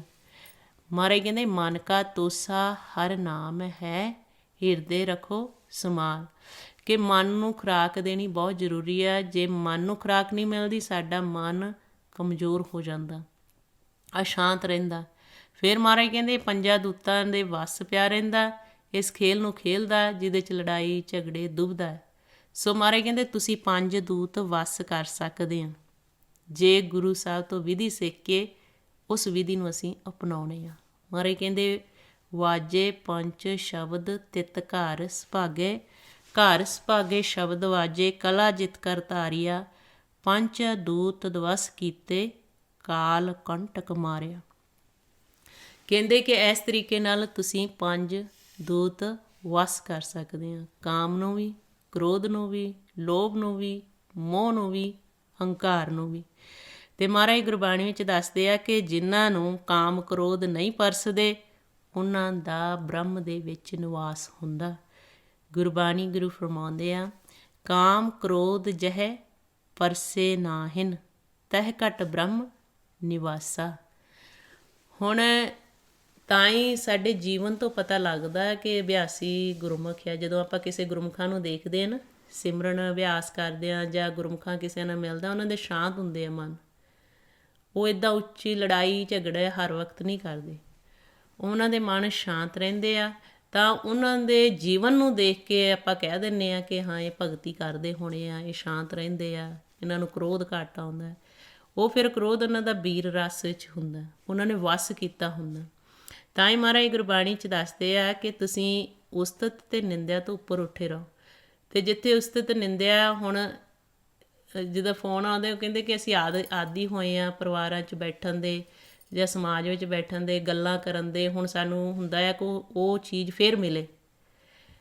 ਹੁਣ ਮਹਾਰਾਜ ਗੁਰਬਾਣੀ 'ਚ ਦੱਸਦੇ ਆ ਕਿ ਉਸਤਤ ਨਿੰਦਾ ਨੂੰ ਤਿਆਗਣਾ ਆ। ਅਤੇ ਅਸੀਂ ਜਿੱਥੇ ਵੀ ਬੈਠਦੇ ਹਾਂ ਸਾਡੀ ਸਾਰਿਆਂ ਦੀ ਇਹੀ ਹਾਲਤ ਆ, ਕਿਸੇ ਦੀ ਉਸਤਤ ਕਿਸੇ ਦੀ ਨਿੰਦਿਆ ਕਰੀ ਜਾਂਦੇ ਆ। ਦੋ ਹੀ ਗੱਲਾਂ ਇਸ ਸੰਸਾਰ 'ਚ। ਅਤੇ ਮਹਾਰਾਜ ਕਹਿੰਦੇ ਆ ਨਹਿ ਨਿੰਦਿਆ ਨਹਿ ਉਸਤਤ ਜਾ ਕੇ, ਲੋਭ ਮੋਹ ਅਭਿਮਾਨਾ, ਹਰਖ ਸੋਗ ਤੇ ਰਹੇ ਨਿਆਰੋ, ਨਾਹੀ ਮਾਨ ਅਪਮਾਨਾ। ਫਿਰ ਮਹਾਰਾਜ ਕਹਿੰਦੇ ਆਸਾ ਮਨਸਾ ਸਗਲ ਤਿਆਗੇ, ਜਗ ਤੇ ਰਹੇ ਨਿਰਾਸਾ। ਕਿਉਂਕਿ ਜਦੋਂ ਅਸੀਂ ਗੁਰਬਾਣੀ ਗੁਰੂ ਪੜ੍ਹਦੇ ਹਾਂ, ਗੁਰੂ ਸਾਹਿਬ ਸਾਨੂੰ ਵਾਰ-ਵਾਰ ਗਿਆਨ ਦਿੰਦੇ ਆ ਕਿਵੇਂ ਤੁਸੀਂ ਇਹ ਤਰਲੋਕੀ ਤੋਂ ਉੱਪਰ ਉੱਠਣਾ। ਤਾਂ ਹੀ ਅਸੀਂ ਮਹਾਰਾਜ ਕਹਿੰਦੇ 2 ਵਸ ਕਰਨ ਦੇ ਤਰੀਕੇ ਮਨ ਨੂੰ, ਇੱਕ ਸ਼ਬਦ ਦਾ ਅਭਿਆਸ, ਇੱਕ ਗੁਰਬਾਣੀ ਦਾ ਗਿਆਨ। ਮਹਾਰਾਜ ਕਹਿੰਦੇ ਇਹ ਮਨੁਆ ਕਿਉਂ ਕਰ ਵਸ ਆਵੇ, ਗੁਰ ਪ੍ਰਸਾਦੀ ਠਾਕੀਏ ਗਿਆਨ ਮਤੀ ਕਰ ਆਵੇ। ਅਤੇ ਫਿਰ ਆਪਾਂ ਨੂੰ ਸਮਝਾਇਆ ਹੈ ਕਿ ਇਸ ਤਰੀਕੇ ਨਾਲ ਜੇ ਤੁਸੀਂ ਵਿਚਰੋਗੇ ਫਿਰ ਤੁਹਾਡਾ ਬ੍ਰਹਮ ਦੇ ਵਿੱਚ ਨਿਵਾਸ ਹੋਏਗਾ। ਸੋ ਇੱਥੇ ਮਹਾਰਾਜ ਨੇ ਆਪਾਂ ਨੂੰ ਭੇਦ ਦਿੱਤਾ, ਕਹਿੰਦੇ ਜਿਨ੍ਹਾਂ ਜੀਵਾਂ 'ਤੇ ਕਿਰਪਾ ਕਰਦੇ ਨਾ ਉਹ ਫਿਰ ਜੁਗਤ ਨੂੰ ਪਛਾਣ ਲੈਂਦੇ। ਅਸੀਂ ਜੁਗਤੀ ਦੁਆਰਾ ਇਸ ਸੰਸਾਰ ਵਿੱਚ ਵਿਚਰਨਾ ਹੈ ਕਿ ਜੋ ਗੁਰੂ ਸਾਹਿਬ ਨੇ ਸਾਨੂੰ ਜੁਗਤੀ ਸਮਝਾਈ ਹੈ। ਮਹਾਰਾਜ ਕਹਿੰਦੇ ਕਿਆ ਜਪ ਕਿਆ ਤਪ ਸੰਜਮੋ, ਕਿਆ ਵਰਤ ਕਿਆ ਇਸ਼ਨਾਨ, ਜਬ ਲਗ ਜੁਗਤ ਨਾ ਜਾਣੀਏ ਪਾਓ ਭਗਤ ਭਗਵਾਨ। ਕਿ ਜਿੰਨਾ ਚਿਰ ਸਾਨੂੰ ਜੀਵਨ ਦੀ ਜੁਗਤੀ ਨਹੀਂ ਆਉਂਦੀ, ਹੁਣ ਸੰਸਾਰ 'ਚ ਅਸੀਂ ਵਿਚਰਦੇ ਹਾਂ, ਕੋਈ ਵੀ ਚੀਜ਼ ਹੈ ਕਿਸੇ ਜੁਗਤੀ ਨਾਲ ਕੀਤੀ ਜਾਂਦੀ ਹੈ। ਦੁਨਿਆਵੀ ਕੰਮ ਵੀ ਕੋਈ ਕਰਦੇ ਨਾ, ਕਿਸੇ ਨੂੰ ਉਹ ਜੁਗਤੀ ਆਉਂਦੀ, ਕਿਸੇ ਨੂੰ ਉਹ ਕਰਨ ਦੀ ਜੁਗਤੀ ਨਹੀਂ ਆਉਂਦੀ। ਜਿਹਨੂੰ ਆਉਂਦੀ ਆ ਉਹ ਫਿਰ ਜੇ ਦੂਜੇ ਨੂੰ ਸਿਖਾ ਦੇ ਫਿਰ ਉਹ ਵੀ ਸਿੱਖ ਜਾਂਦਾ। ਇੱਦਾਂ ਹੀ ਭਗਤਾਂ ਨੇ, ਗੁਰੂ ਸਾਹਿਬਾਨ ਨੇ ਸਾਨੂੰ ਗੁਰਬਾਣੀ ਦੇ ਵਿੱਚ ਇਹ ਸਾਰੀਆਂ ਜੁਗਤੀਆਂ ਸਮਝਾਈਆਂ ਕਿ ਕਿਵੇਂ ਤੁਸੀਂ ਇਸ ਸੰਸਾਰ ਵਿੱਚ ਆਏ, ਕਿਵੇਂ ਇਹ ਖੇਲ ਚੱਲ ਰਿਹਾ, ਕਿਵੇਂ ਇਸ ਖੇਲ ਨੂੰ ਤੁਸੀਂ ਜਿੱਤਣਾ। ਇਹ ਜੁਗਤੀ ਸਮਝਾਈ ਕਿ ਆ ਜਿਹੜੇ ਅਸੀਂ ਸੰਸਾਰ 'ਚ ਵਿਚਰਦੇ ਨਾ, ਸਾਰਿਆਂ ਦੇ ਅੰਦਰ ਅਗਨ ਆ।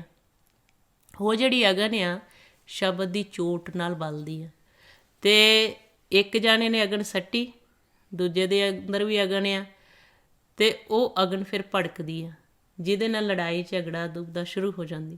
ਅਤੇ ਮਹਾਰਾਜ ਨੇ ਆਪਾਂ ਨੂੰ ਗੁਰਬਾਣੀ 'ਚ ਦੱਸਿਆ ਕਿ ਜੇ ਇੱਕ ਜਣਾ ਅਗਨ ਸੁੱਟ ਰਿਹਾ, ਤੁਸੀਂ ਲਿਵ ਦਾ ਰਸਤਾ ਅਖਤਿਆਰ ਕਰਨਾ, ਸਹਿਣਸ਼ੀਲਤਾ 'ਚ ਰਹਿਣਾ। ਅਤੇ ਜੇ ਇੱਕ ਜਣਾ ਫਿੱਕਾ ਬੋਲਦਾ, ਦੂਜਾ ਸਹਿਣਸ਼ੀਲਤਾ 'ਚ ਆ ਗਿਆ, ਫਿਰ ਉਹਨਾਂ ਦਾ ਰਸਤਾ ਬਦਲ ਜਾਣਾ। ਅਤੇ ਜੇ ਦੋਵੇਂ ਤਮੋਗੁਣੀ ਹੋ ਗਏ ਫਿਰ ਦੁਬਦਾ ਦੁਵੈਰ ਲੜਾਈ ਝਗੜਾ ਸ਼ੁਰੂ ਹੋ ਜਾਣਾ।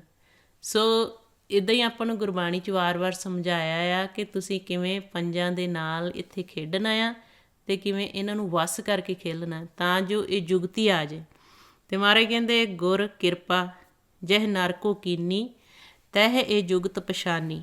ਕਹਿੰਦੇ ਜਿਨ੍ਹਾਂ 'ਤੇ ਕਿਰਪਾ ਕਰ ਦਿੱਤੀ ਗੁਰੂ ਨੇ, ਉਹਨਾਂ ਨੂੰ ਇਹ ਜੁਗਤੀ ਆ ਗਈ ਕਿ ਕਿਵੇਂ ਵਿਚਰਨਾ, ਕਿ ਜੇ ਕੋਈ ਸ਼ਬਦ ਦੀ ਚੋਟ ਮਾਰਦਾ ਕਿਵੇਂ ਤੁਸੀਂ ਧਿਆਨ ਨੂੰ ਆਪਣੇ ਨੂੰ ਬਦਲ ਦੇਣਾ। ਕਿ ਜਦੋਂ ਵੀ ਉਹ ਆਵਾਜ਼ ਸਾਡੇ ਕੰਨਾਂ ਰਾਹੀਂ ਅੰਦਰ ਜਾਂਦੀ ਫਿਰ ਸਾਨੂੰ ਦੁਖੀ ਕਰਦੀ। ਜੇ ਅਸੀਂ ਉਸ ਨੂੰ ਇਗਨੋਰ ਕਰ ਦਿੰਦੇ ਹਾਂ, ਧਿਆਨ ਆਪਣਾ ਪਾਸੇ ਲੈ ਜਾਂਦੇ ਹਾਂ, ਉਹ ਆਵਾਜ਼ ਸਾਡੇ ਅੰਦਰ ਨਹੀਂ ਜਾਂਦੀ, ਫਿਰ ਉਹ ਸਾਨੂੰ ਦੁਖੀ ਨਹੀਂ ਕਰਦੀ। ਇਹ ਸਾਡੇ ਸਾਰਿਆਂ ਨਾਲ ਪ੍ਰੈਕਟੀਕਲ ਹੁੰਦਾ ਹੈ ਕਿ ਕਿਸੇ ਦੀ ਗੱਲ ਨੂੰ ਅਸੀਂ ਇੰਨੀ ਗਹਿਰਾਈ 'ਚ ਅੰਦਰ ਲੈ ਜਾਈਏ, ਉਹ ਦੁਖੀ ਕਰ ਦਿੰਦੀ, ਉਹਦੇ ਵਿਚਾਰ ਬਣਦੇ ਰਹਿੰਦੇ, ਫੁਰਨੇ ਬਣਦੇ ਰਹਿੰਦੇ। ਅਤੇ ਉਹੀ ਗੱਲ ਨੂੰ ਜੇ ਅਸੀਂ ਛੱਡ ਦਿੰਦੇ, ਇਗਨੋਰ ਕਰ ਦਿੰਦੇ, ਫਿਰ ਸਾਡੇ ਉਹ ਫੁਰਨੇ ਖਤਮ ਹੋ ਜਾਂਦੇ। ਅਤੇ ਮਹਾਰਾਜ ਨੇ ਆਪਾਂ ਨੂੰ ਫਿਰ ਇਹ ਜੁਗਤੀ ਸਮਝਾਈ, ਉੱਥੇ ਤੁਸੀਂ ਲਿਵ ਦਾ ਰਸਤਾ ਅਖਤਿਆਰ ਕਰੋ, ਦਇਆ, ਨਿਮਰਤਾ, ਸਹਿਣਸ਼ੀਲਤਾ, ਜਸ, ਸੰਤੋਖ ਅਪਣਾਓ। ਅਤੇ ਜਿੱਥੇ ਅਗਨ ਆ ਉੱਥੇ ਫਿਰ ਸਹਿਣਸ਼ੀਲਤਾ ਲੈ ਕੇ ਆਓ। ਫਿਰ ਮਹਾਰਾਜ ਕਹਿੰਦੇ ਆ, ਗੁਰ ਕਿਰਪਾ ਜਹ ਨਰ ਕੋ ਕੀਨੀ, ਤਹਿ ਜੁਗਤ ਪਛਾਨੀ, ਨਾਨਕ ਲੀਨ ਭਇਓ ਗੋਬਿੰਦ ਸਿਉ, ਜਿਉ ਪਾਣੀ ਸੰਗ ਪਾਣੀ। ਫਿਰ ਕਹਿੰਦੇ ਆ ਕਿ ਪ੍ਰਮਾਤਮਾ ਨਾਲ ਲੀਨ ਹੋ ਜਾਣਾ ਜਿਵੇਂ ਪਾਣੀ ਦੇ ਵਿੱਚ ਪਾਣੀ ਲੀਨ ਹੋ ਜੇ। ਅਤੇ ਗੁਰਬਾਣੀ 'ਚ ਦੱਸਿਆ, ਕਹਿੰਦੇ ਜਿਉਂ ਪ੍ਰਤੀਬੰਬ ਬਿੰਬ ਕੋ ਮਿਲੀ ਹੈ, ਉਦਕ ਕੁੰਭ ਬਿਗਰਾਨਾ, ਕਹੋ ਕਬੀਰ ਐਸਾ ਗੁਣ ਪਰਮਭਾਗਾ, ਤੋਂ ਮਨ ਸੁਨ ਸਮਾਨਾ। ਕਹਿੰਦੇ ਕਿ ਜਿਵੇਂ ਹੁਣ ਘੜਾ ਆ, ਉਦਾਹਰਨਾਂ ਦਿੱਤੀਆਂ ਗੁਰਬਾਣੀ 'ਚ ਆਪਾਂ ਨੂੰ। ਕਹਿੰਦੇ ਘੜਾ ਹੈ, ਘੜੇ ਦੇ ਵਿੱਚ ਪਾਣੀ ਹੈ ਅਤੇ ਉਹਨੂੰ ਪਾਣੀ ਦੇ ਵਿੱਚ ਰੱਖਿਆ ਹੋਇਆ। ਹੁਣ ਉਹ ਘੜੇ ਕਰਕੇ ਉਹ ਅਕਸ਼ ਪਾਣੀ ਦਾ ਘੜੇ ਦੇ ਵਿੱਚ ਆ, ਉਹ ਘੜਾ ਆਕਾਰ ਕਰਕੇ ਉਹ ਪਾਣੀ ਤੋਂ ਵੱਖਰਾ ਲੱਗ ਰਿਹਾ, ਕਿਉਂਕਿ ਉਹ ਆਕਾਰ ਦੇ ਵਿੱਚ ਆ। ਜਦੋਂ ਘੜਾ ਟੁੱਟ ਜਾਂਦਾ, ਪਾਣੀ 'ਚ ਮਿਲ ਜਾਂਦਾ। ਇੱਦਾਂ ਹੀ ਸਾਡੀ ਜਿਹੜੀ ਹਾਲਤ ਆ, ਜਿਹੜੇ ਸਾਡਾ ਮਨ ਆ, ਉਹ ਪਰਮਾਤਮਾ ਤੋਂ ਵੱਖਰਾ, ਕਿਉਂਕਿ ਤ੍ਰੈ ਗੁਣਾਂ ਦੇ ਵਿੱਚ ਆ ਗਿਆ। ਅਤੇ ਜਦੋਂ ਇਹ ਤ੍ਰੈ ਗੁਣਾਂ ਤੋਂ ਅਤੀਤ ਹੋ ਜਾਂਦਾ ਹੈ ਅਤੇ ਫਿਰ ਇੱਕ ਰੂਪ ਹੋ ਜਾਂਦਾ ਮਾਲਕ ਨਾਲ। ਤਾਂ ਮਹਾਰਾਜ ਕਹਿੰਦੇ, ਤ੍ਰੈ ਗੁਣ ਮੇਟੇ ਚੌਥੇ ਵਰਤੇ ਇਹਾ ਭਗਤ ਨਰਾਰੀ, ਕਿ ਜਦੋਂ ਤੁਸੀਂ ਤ੍ਰੈ ਗੁਣਾਂ ਤੋਂ ਅਤੀਤ ਹੋ ਗਏ, ਚੌਥੇ ਪਦ ਵਿੱਚ ਵਿਚਰਨ ਲੱਗ ਪਏ, ਉੱਥੋਂ ਫਿਰ ਸਾਡੀ ਭਗਤੀ ਸ਼ੁਰੂ ਹੋ ਜਾਂਦੀ। ਜਿਹਨੂੰ ਮਹਾਰਾਜ ਕਹਿੰਦੇ, ਗੁਰਮੁਖ ਭਗਤ ਜਿਤ ਸਹਿਜ ਤੋਂ ਨੁਪਜੇ, ਬਿਨ ਭਗਤੀ ਮੈਲ ਨਾ ਜਾਏ, ਕਿ ਭਗਤੀ ਤੋਂ ਬਿਨਾਂ ਸਾਡੇ ਜਿਹੜੇ ਮਨ ਦੀ ਮੈਲ ਨਹੀਂ ਜਾਂਦੀ। ਸੋ ਜਦੋਂ ਵੀ ਆਪਾਂ ਗੁਰਬਾਣੀ ਪੜ੍ਹਨੀ, ਅਸੀਂ ਖੋਜੀ ਜਾਣਾ ਆਪਣੇ ਆਪ ਨੂੰ। ਅਤੇ ਜਿਹੜਾ ਅਸੀਂ ਸੰਸਾਰ ਪਰਿਵਾਰ 'ਚ ਵਿਚਰਦੇ ਹਾਂ, ਫਿਰ ਜਦੋਂ ਅਸੀਂ ਆਪਣੇ ਆਪ ਨੂੰ ਖੋਜਣ ਲੱਗ ਪੈਂਦੇ ਹਾਂ, ਫਿਰ ਅਸੀਂ ਦੂਜੇ ਦੇ ਘਰ ਘੱਟ ਦੇਖਦੇ ਹਾਂ। ਫਿਰ ਸਾਡਾ ਜਿਹੜਾ ਮਨ ਆ, ਇਹ ਲਿਵ ਦੇ ਰਸਤੇ 'ਤੇ ਚੱਲਦਾ ਆ, ਆਪਣੇ ਔਗਣ ਹੌਲੀ ਹੌਲੀ ਛੱਡਦਾ ਜਾਂਦਾ। ਫਿਰ ਜੋ ਗੁਰਬਾਣੀ 'ਚ ਦੱਸਿਆ ਕਿ ਇੱਕ ਰੂਪ ਹੋਣਾ ਪ੍ਰਮਾਤਮਾ ਦੇ ਨਾਲ, ਉਹ ਫਿਰ ਸੁੰਨ ਦੇ ਵਿੱਚੋਂ ਹੀ ਮਨ ਪ੍ਰਗਟ ਹੋਇਆ, ਸੁੰਨ ਦੇ ਵਿੱਚ ਹੀ ਸਮਾ ਜਾਣਾ। ਅਤੇ ਮਹਾਰਾਜ ਕਹਿੰਦੇ, ਜਿਹੜਾ ਉਸ ਸੁੰਨ 'ਚ ਸਮਾ ਜਾਂਦਾ, ਫਿਰ ਜਿਸ ਤੋਂ ਉਪਜਿਆ, ਜਿਸ ਤੋਂ ਪੈਦਾ ਹੋਇਆ ਆ, ਫਿਰ ਮਨ ਉਸ ਦਾ ਹੀ ਰੂਪ ਹੋ ਜਾਂਦਾ। ਤਾਂ ਮਹਾਰਾਜ ਕਹਿੰਦੇ, ਅਨਹਤ ਸੁੰਨ ਰੱਤੇ ਸੇ ਕੈਸੇ, ਜਿਸ ਤੇ ਉਪਜੇ ਤਿਸ ਹੀ ਜੈਸੇ। ਸੋ ਕੋਸ਼ਿਸ਼ ਕਰੀਏ ਕਿ ਅਸੀਂ ਆਪ ਵੀ ਸਾਰੇ ਅਭਿਆਸ ਕਰੀਏ। ਅਤੇ ਜਿਨ੍ਹਾਂ ਜੀਵਾਂ ਨੂੰ ਇਸ ਦਾ ਗਿਆਨ ਨਹੀਂ, ਜੋ ਕ੍ਰੋਧ ਦੇ ਵਿੱਚ ਆ, ਉਹਨਾਂ ਨੂੰ ਫਿਰ ਇਹ ਵਿਧੀ ਦੱਸਣੀ ਆ ਕਿ ਕਿਵੇਂ ਤੁਸੀਂ ਕ੍ਰੋਧ ਨੂੰ ਸ਼ਾਂਤ ਕਰ ਸਕਦੇ ਹੋ, ਸਿਮਰਨ ਅਭਿਆਸ ਕਰਕੇ ਅਤੇ ਇਹ ਵਿਧੀ ਅਪਣਾ ਕੇ। ਅਤੇ ਜਦੋਂ ਅਸੀਂ ਇਹ ਵਿਧੀ ਅਪਣਾਵਾਂਗੇ, ਗੁਰੂ ਦੀ ਗੱਲ ਨੂੰ ਨਾਲ ਲੈ ਕੇ ਚੱਲਾਂਗੇ, ਜੋ ਗੁਰੂ ਸਾਹਿਬ ਸਾਨੂੰ ਗਿਆਨ ਦਿੰਦੇ ਆ ਉਹ ਨਾਲ ਰੱਖਾਂਗੇ, ਅਤੇ ਫਿਰ ਸਾਨੂੰ ਜਲਦੀ ਹੀ ਅਸੀਂ ਸੁੰਨ ਵਿੱਚ ਸਮਾਉਣਾ ਸਿੱਖ ਜਾਂਗੇ। ਅਤੇ ਜਿਨ੍ਹਾਂ ਨੂੰ ਨੀਂਦ ਨਹੀਂ ਆਉਂਦੀ, ਉਹਨਾਂ ਨੂੰ ਵੀ ਦੱਸੋ ਕਿ ਇਹ ਵਿਚਾਰਾਂ ਦਾ ਸਾਰਾ ਖੇਲ ਹੈ। ਜਿੰਨਾ ਚਿਰ ਸਾਡੇ ਵਿਚਾਰ ਫੁਰਨੇ ਚੱਲਦੇ ਰਹਿੰਦੇ ਅੰਦਰ, ਉਹਨਾਂ ਚਿਰ ਸਾਨੂੰ ਨੀਂਦ ਨਹੀਂ ਆਉਂਦੀ। ਜਦੋਂ ਹੀ ਵਿਚਾਰ ਫੁਰਨੇ ਖਤਮ ਹੋ ਜਾਂਦੇ, ਫਿਰ ਨੀਂਦ ਆ ਜਾਂਦੀ। ਸੋ ਉਹਦੇ ਲਈ ਜਦੋਂ ਆਪਾਂ ਸਿਮਰਨ ਕਰਨਾ, ਜਿਨ੍ਹਾਂ ਨੂੰ ਨਹੀਂ ਨੀਂਦ ਆਉਂਦੀ, ਉਹਨਾਂ ਨੂੰ ਕੋਸ਼ਿਸ਼ ਕਰੋ, ਦੱਸੋ ਕਿ ਆਪਣੇ ਆਵਾਜ਼ ਨੂੰ ਸੁਣਦਿਆਂ ਸਹਿਜ ਵਿੱਚ ਅੰਤਰਗਤ ਜਾਣਾ, ਸੌਣ ਦੀ ਕੋਸ਼ਿਸ਼ ਕਰਨੀ, ਸੁੰਨ ਵਿੱਚ ਜਾਣ ਦੀ ਕੋਸ਼ਿਸ਼ ਕਰਨੀ। ਜਿਹਨੂੰ ਮਹਾਰਾਜ ਕਹਿੰਦੇ ਆ ਕਿ ਸਤਿਗੁਰ ਤੇ ਪਾਏ ਵਿਚਾਰਾ, ਸੁੰਨ ਸਮਾਧ ਸੱਚਾ ਕਰ ਬਾਰਾ। ਉਹਨਾਂ ਨੂੰ ਸਮਝਾਓ ਇੱਦਾਂ, ਵਾਹਿਗੁਰੂ